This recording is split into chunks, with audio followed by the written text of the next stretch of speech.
अगर आप भी चाहते हैं नए वीडियो एवं नए ऑडियो देखने एवं सुनने के लिए तो हमारे गोल्ड स्टूडियो चैनल को सब्सक्राइब जरूर करें एवं बेल आइकन दबाना ना भूलें।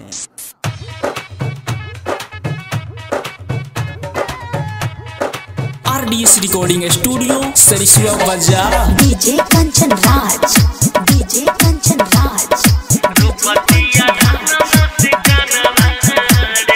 नीम चौक चौसीमा वैशाली।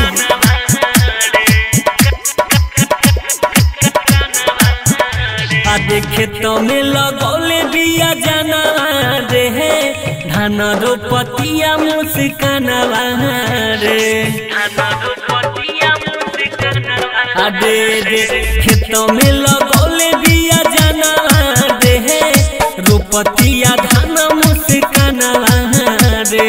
पानी पटावे ले वाथ करावे, ओढ़नी से तू पीले जो बनवा रे।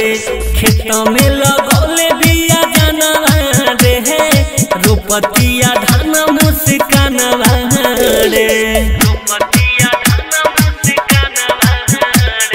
म्यूजिक डायरेक्टर कंचन राज, नीम चौक चौसीमा वैशाली।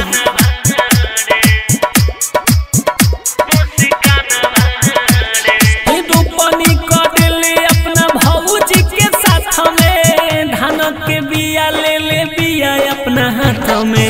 रोपनी करेले अपना भौजी के साथ में, धान के बिया ले ले बिया अपना हाथ में। देखो निह दे के ध्यान रे है, देखो निह दे के ध्यान रे है, रोपतिया धान मुस्कानवा रे। खेतों में लगैले बिया जानवा रे है, रोपतिया धान मुस्कानवा रे। DJ Kanchan Raj, recording by Dil Alam राज, नीम चौक चौसीमा वैशाली।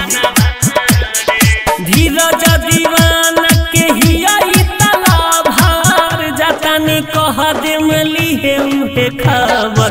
दिलालम दीवाना के हिया तलाभार, जातानी कह दे मली है उहे खबर। विशाल से बनावे ले बहाना रे है, विशाल से बनावे ले बहाना रे है, रोपतिया धान मुस्कानवा रे।